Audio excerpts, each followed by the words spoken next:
wrong. Okay? Puberty in bee lambs can be as early as 5 to 6 months. You all know that gestation is 145 days. So that makes the math work out right. So at first landing is 11 to 12 months, and puberty is back here at 5 or 6. Then we can easily fit in a 5-month gestation. Clearly, if puberty occurred at 8 months, as is indicated here, there's no way they're going to go from first landing at 12 months. So, thank you again for pointing that out. Now, what that also means is that if puberty occurs earlier, then clearly first conception is going to occur earlier as well. So, what to do? You need to adjust this number 5 to 6, and you need to adjust this number to no more than 7. Alright? Alright. Does that change? If memory serves me correctly, we ended with this slide on Monday, and let's pick up with what we know about it. What is the overall incidence of pre-Martinism in cattle?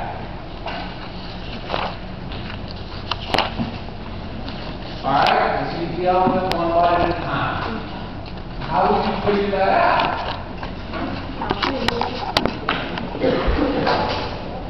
How did we do it in class? We started with the overall incidence of twins, which is what in cattle? 15. Come on, guys, it's not Monday. Or Friday, for that matter.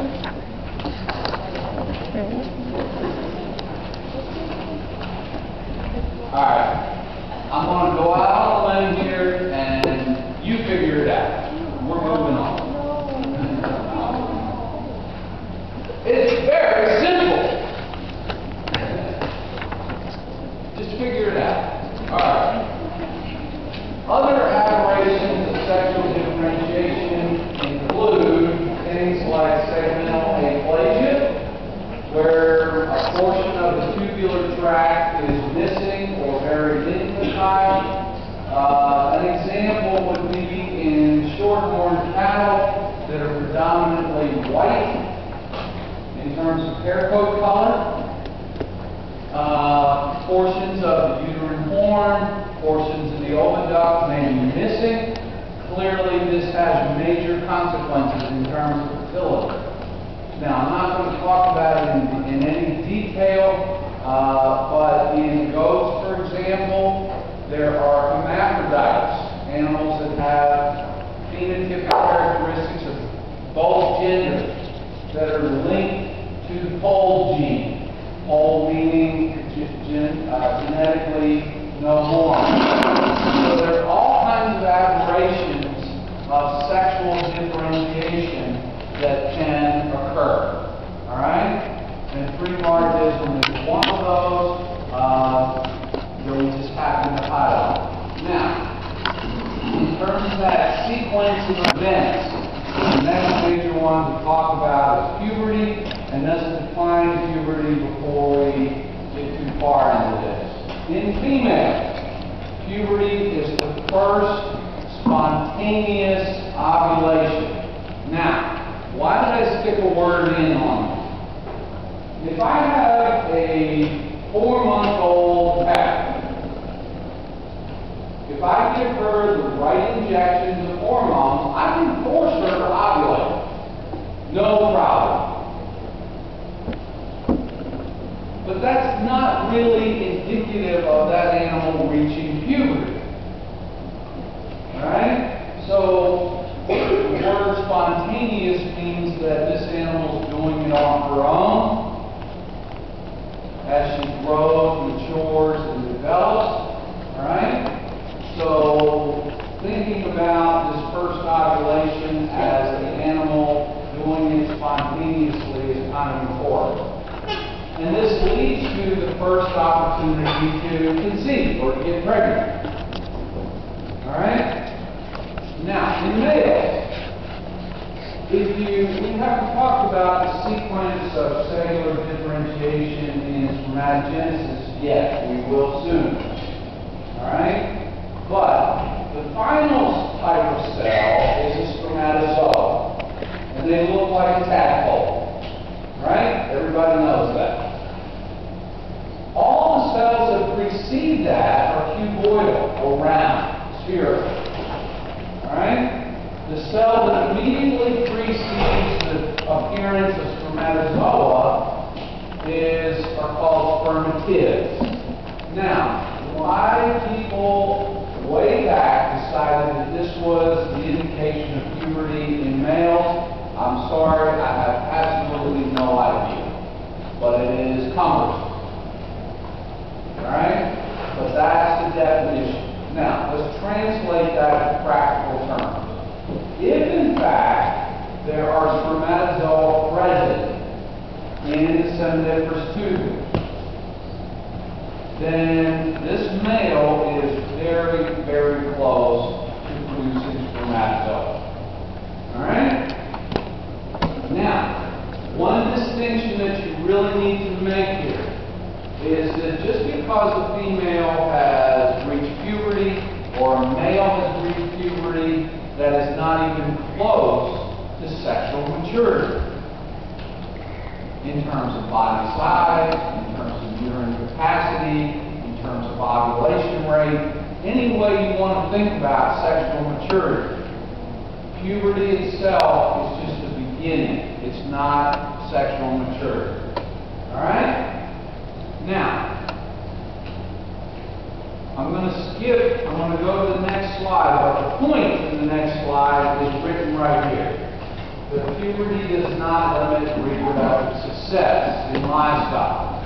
And just by chance, we're going to use pigs as an example, where no matter what the breed is, no matter what the nutritional management is, or the health story, and all those things are going to cause this to vary, usually gilts reach puberty long before we want them to become pregnant. So, let's focus on the first major reproductive goal. And that is we want gilts to go through their first parturition by a certain age. Okay? The way we do that is we subtract duration of gestation from that age when we want them to farrow, and that's when they get pregnant for the first time. Almost never, quite rarely, are gilts pre-pubertal at the time when we want them to get pregnant. So just using pigs as the example, and this applies better actually to most of the other species. Puberty does not limit our ability to achieve this first major reproductive goal. Alright? So, ideally, we should say, okay, chapter on puberty closed. We're not going to talk about it anymore. We're going to move on. However, there's some biological and managerial aspects of puberty that I think, excuse me, that you need to appreciate. So we're going to spend a few minutes talking about those things. If you go back through all those figures that look like this, very quickly you should be able to sort out that the age of puberty does in fact vary according to species. Alright? There are big differences. There are differences according to breed. And let's just use dairy cattle as the example.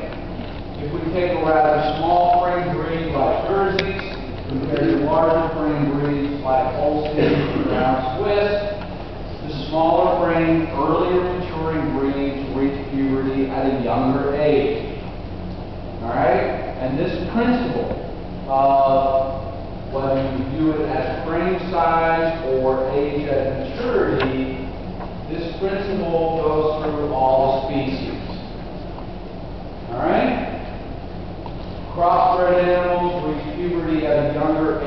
relative to purebreds.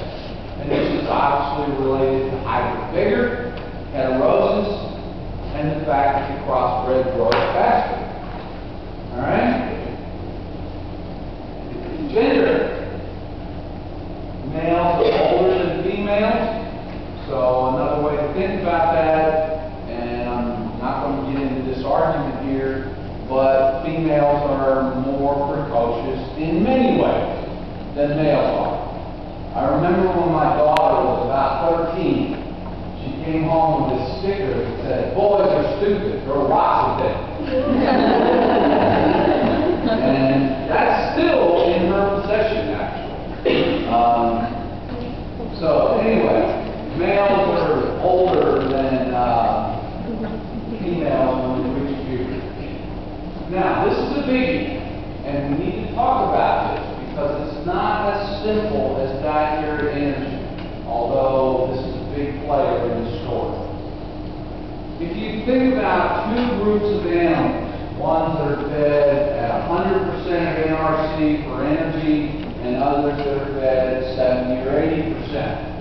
Those that are fed at 100% are going to grow faster, right? Now, let's put in the third group that's fed at 115% of NRC. Dietary energy exceeds the requirement. What happens to the excess? It goes to fat, right? So, the animals that are growing faster and fed in excess are going to accumulate body fat at a faster rate. So, we won't go into it here, but there's a couple long-standing theories of how this all works. And one of the bottom lines, and we're going to talk about this in more detail in a minute, is that there's a threshold. A certain percent body fat has to occur before puberty occurs. And that threshold is in the range of 25 to 30% body fat. Just to give you a number that you can hang on to. So, interactions between dietary energy and accumulation of body fat are really important as far as the story goes. Alright? Now, nowadays the season of birth doesn't matter. Now, this table and the next figure tell exactly the same story. But just because I'm comfortable using graphs, I'm going to shift to the graph. But I just want to make it clear that this table was actually used to generate this graph. Alright, so we have across the x-axis a spectrum of animals that are fed to gain at a slow rate, so low average daily gain, versus the other extreme of animals that are fed to gain at a high rate. Okay? So we have low gain, high gain. As we look at the occurrence in terms of age or body weight at puberty, animals that are gaining very slowly are older when they reach puberty and at a lighter weight. Alternatively, animals that are gaining faster, a higher average daily gain. They are heavier and younger. Okay? So let's go back to the words that summarize this figure. If we have animals on a high average daily gain, puberty will occur at a greater weight, a heavier weight, but a younger age. So, what this implies is that there's some combination of percent of mature weight that has to be achieved with, combined with percent body fat that's important. Alright? And let's jump way ahead. How does an animal know how fat signal? Leptin. You betcha. Very good. Okay? There's not a fatometer. There has to be a message from fat to tell the animal how things are going. And at least to the extent that we understand it at this point, that message is left. Alright? Now, we said at the outset of this that puberty really rarely is a limiting factor. Right?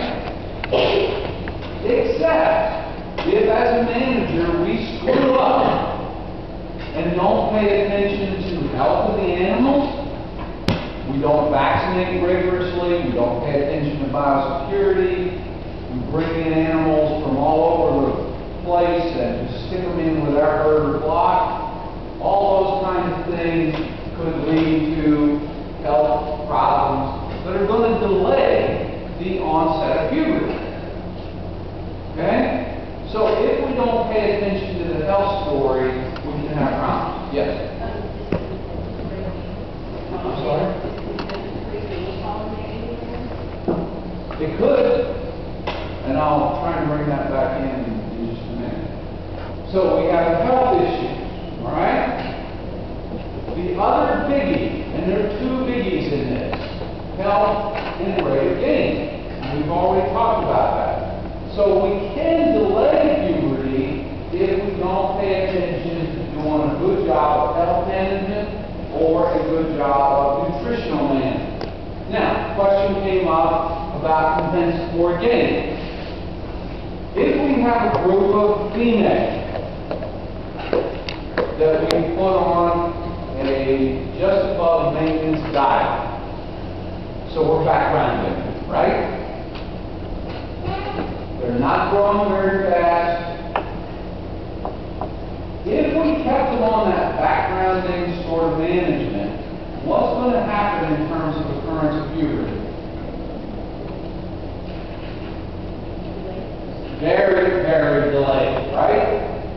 Now, we bring them in and we expose them to full feed and they start experiencing compensatory gain.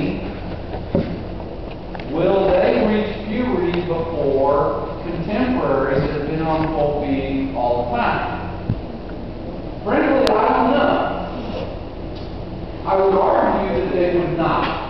And the reason is that compensatory gain tends to be kind of lean rather than fat. So even though they're gaining at a fairly fast rate, they're not necessarily accumulating fat. So I would argue that they're not going to have precocious puberty. But let me emphasize, I'm not really sure about that. Okay? That's kind of why they don't use it for dairy heifers. Like they did some research that improved through that compensatory gain of dairy heifers. I don't think anybody uses it.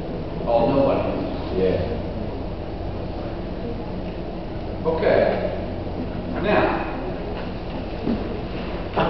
why is this slide here?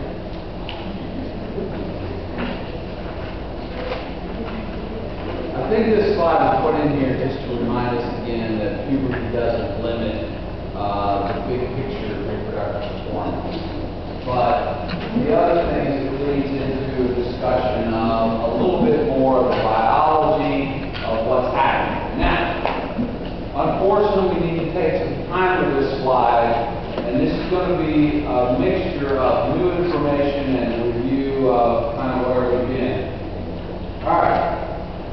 We have about a 3-week period before puberty. All right, across the x-axis. This solid line and the numbers in circles are the number of episodic peaks of LH. Now, if we go back to 3 weeks or a month before puberty, the frequency of LH pulses per hour is 1, very low. And you can see by the 1 here. And it's kind of random when they occur. As an animal approaches puberty, and the percent body fat is getting neared that threshold. There are these transient, short-term rises in progesterone. This rise in progesterone and subsequent fall regularizes the release of LH. And you can see by these numbers that the frequency goes up. And I'm not going to belabor this enough to show you the secretory pattern, but trust me, it becomes much more regular, much less random. Okay? So as the hypothalamus, which is driving this whole thing, right, as a result of releasing LHRH, as the hypothalamus becomes more regular and the frequency of the release of LHRH increases, ultimately that accumulates into preovulatory-like surge of LH, which leads to the first ovulation. Now, let's see what you remember. What are the possibilities for where this progesterone comes from? And it's not from a syringe, it's not from an implant. It's from within the animal, it's endogenous. What are the possibilities for where this progesterone is coming from? And remember, the animal's prepubertal here. It doesn't have a corpus luteum. Still come from the ovaries, doesn't it? Absolutely. It still could come from the ovaries. Good. Are there other possibilities? Sure there are. Well, think about it. What are other organs that produce steroid hormone? Uterus. Well, What? What about the adrenals? It's a huge source of steroids, right? Now, let's cut to the chase. Through a series of experiments, it was sorted out that this progesterone actually comes from follicles that get luteinized. Think about it.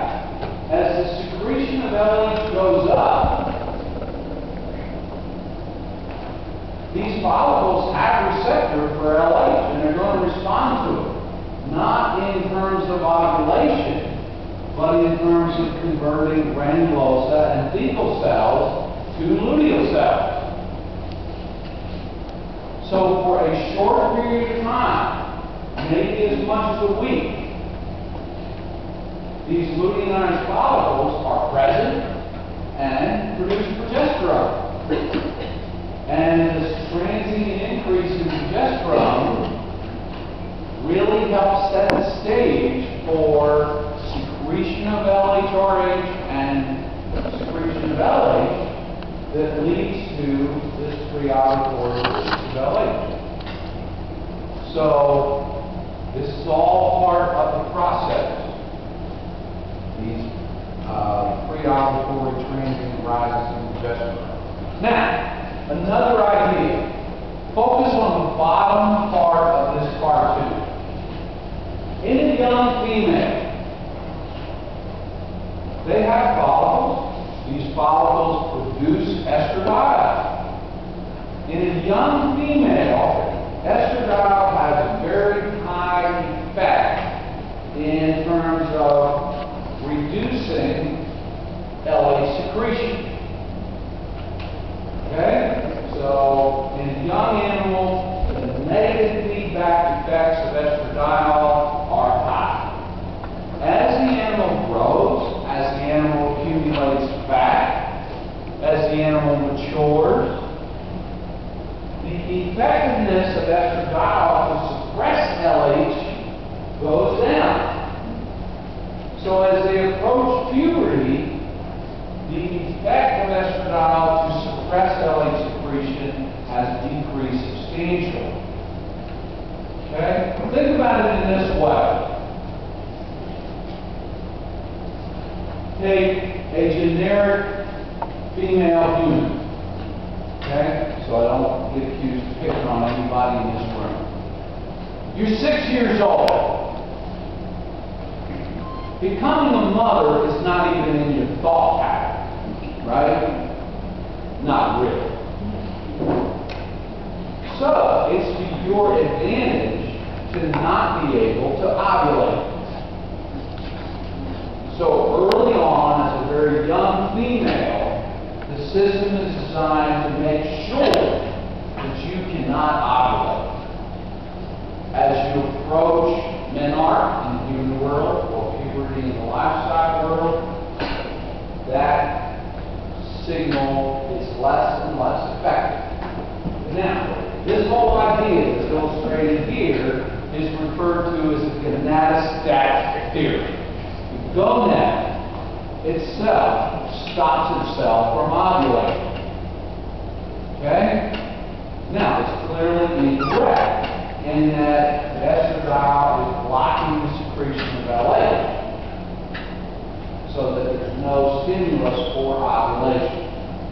Okay? So the gonadostat theory is one of the ideas that as LH secretion is blocked to a lesser extent, then that allows for puberty. And that's indicated in this figure where you see very infrequent release of LH, and as estradiol negative feedback declines, frequency of LH secretion goes up to the point where we end up with an LH surge. Alright? How does that LH even pulse like that if it's got that negative feedback? It pulses because the negative feedback is decreasing. Oh. So you have to do this over time, the same way you're doing this. Alright? So, this is another way to illustrate that I'm not going to take the time to go through this slide. And this summarizes narratively the same thing that I just said. Alright.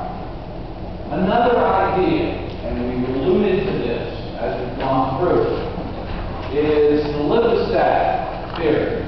Now, the idea here is that there is a threshold of body fat, and it's going to be in the range of 25 to 30% body fat, at which these females will reach puberty. Okay? Now, as long as the percent body fat is below that threshold, nobody reaches puberty. Nobody experiences this first spontaneous ovulation. Okay? As they approach this threshold of body fat, then everybody starts reaching puberty. Okay? So, just because I've used this example before, and Megan, I'm not picking on you. Take a woman in high school that ran 50 or 60 miles a week, right? She could hide behind an extension cord. She probably had very delayed menarche because body fat stayed below this threshold.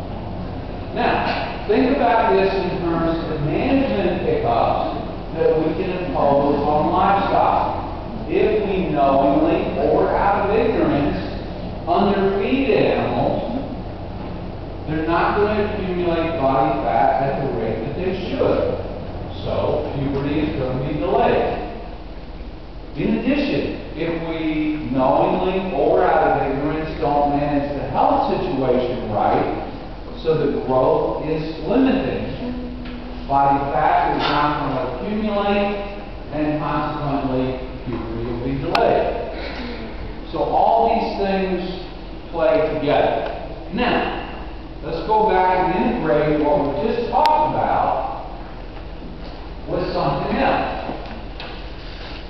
If we think about seasonal reproduction in sheep, horses, and goats, what is the key environmental factor that regulates that? Photosynthesis. as days get longer, mares come into heat. As days get shorter, sheep come into heat. However, appreciate that body fat can be an absolutely huge modulating force. Let's put it in a different way. It doesn't matter what the polar period is if we're talking about a sheep that has a body condition score of 1.5. They're not going to come into heat. Okay? So, even though we've talked about this regarding puberty, it has a critical role in terms of seasonal reproduction as well. Another way to think about seasonal reproduction is it's like achieving puberty every year. Okay? So things like health, things like body condition score can have a huge modulating effect. Alright? And that's really the purpose of this slide, was to stimulate that thought that, yes, what controls seasonality in these species is photo period, but how we manage body fat can play a critical role as well. Alright? So, let's launch into a discussion of the estrous cycle. Once puberty has occurred and we've not achieved conception, all these species will experience repeated periods of estrus, and the interval between periods of estrus will vary according to species. So, the estrus cycle is a period of sexual receptivity that we call estrus or heat, that is associated with ovulation. So in all the livestock species, around the time during heat is also their fertile period, because that's when they also ovulate. Alright? Now, this period of estrus is followed by a period of sexual quiescence that we're going to describe as diestrus. Okay? Now, you can read as well as I can, so I'm not going to belabor this, except time out for grammar. What's the adage? Don't piss off the reviewer. One of my pet peeves is the misuse of these words. ESTRUS is a noun that specifically describes the stage of the estrous cycle when animals are in estrus or in heat or are sexually receptive. Alternatively, ESTROUS is the adjective that describes the whole cycle. Now, I just see the expression. No big deal. Fine. It's America. Make your own decision. But there is an important distinction between these words. Alright? Now, this is how the cycle kind of proceeds. It's a cycle. It repeats itself. So we start out with sexual receptivity. That then moves to something we're going to call metaestrus, then diestrus, where there's basically no sexual activity at all. And if the animal is not pregnant, the cycle progresses then to a preparatory stage called proestrus, and then estrus, and the cycle just repeats itself. However, if back here at estrus, a female is mated by a male or inseminated artificially and becomes pregnant, diestrus simply extends into gestation. So gestation is just a continuation of diestrus. So you probably are all very familiar with that anyway, so I'm not going to belabor it. Now, let's walk through how this what some of the major changes are. Let me orient you to this table. We have the 4 stages of the estrus cycle that we just talked about: estrus, metaestrus, diestrus, and proestrus. And then we're going to look at various aspects. What's the behavior, what's happening in the ovaries, and what's happening in the uterus at each of these stages. Alright? Now, obviously, if estrus is the period of sexual receptivity, there's going to be the species-specific physical and behavioral signs of estrus at this time. Alright? So, I'm not a horse person. I've probably proven that many times already. But my view of mares that are in heat is that they are less likely to kill the stallion. If they're not in the heat, they will try to kill it. So if they're less likely, that makes them more sexually responsive, right? So every species has a characteristic set of indicators. For example, in pigs, sows and gilts that are in heat go through the lordosis response, which means that they arch their back like they're going to urinate or defecate. Right? And if you're moving gilts or sows that are in heat, the last thing you want to do is put pressure on their back. Because in addition to this lordosis response, they become immobile. So short of picking them up and carrying them, moving them for a while is kind of out of the question. Other species have characteristic things. Now, in terms of the ovaries, the period of estrus is a period of fairly dramatic final growth and development of the follicle or follicles that are going to ovulate. Okay? Remember, this is the fertile period. An ovulation is going to happen. Or if it's a gilt or a sow, ovulations are going to happen. Alright? Now, all the livestock species, except cattle, ovulate during the period of estrus. Alright? Cattle don't ovulate during estrus simply because estrus in cattle is so short. It's only 8 to 12 hours. Okay? So, technically, cattle don't ovulate until the next phase of the cycle. So, once ovulation occurs, you all know this story, the granulosa and the theca that were the wall of the follicle that ovulate. Those cells differentiate into luteal cells, and we get the beginnings of the formation of the corpus luteum. Alright? Now, think about what this means in terms of hormonal environment. We have an animal that has a rapidly growing follicle that's producing a substantial amount of estradiol. During estrus, there's no corpus luteum, therefore there's no source of progesterone. So think about estrus, or the period of heat, being dominated by estradiol in the absence of progesterone. Okay? With that comment, now let's move over and talk about what's happening to the uterus.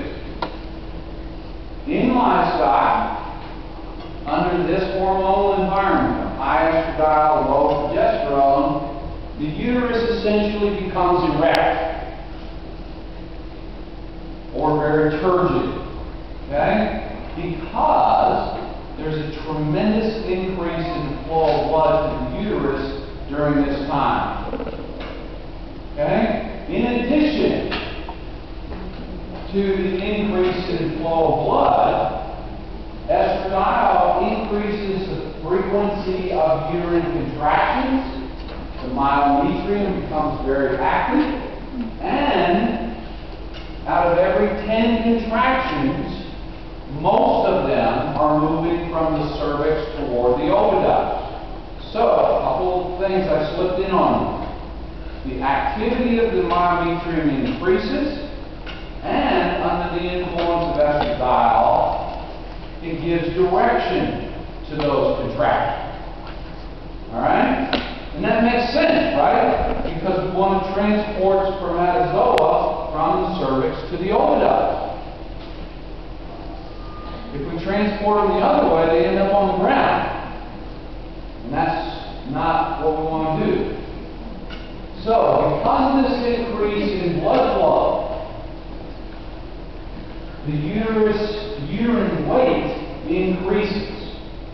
In addition, there are very few mitogens that are more potent than estradiol. Let me do that again. Estradiol is a very potent mitogen. So, the epithelial layer of the uterus really experiences a major increase in the mitotic index under the influence of high estrogen. Okay? So, lots of things going on here. In addition, the cervix, which is part of the tubular part of the tract, becomes very copious in terms of producing mucus.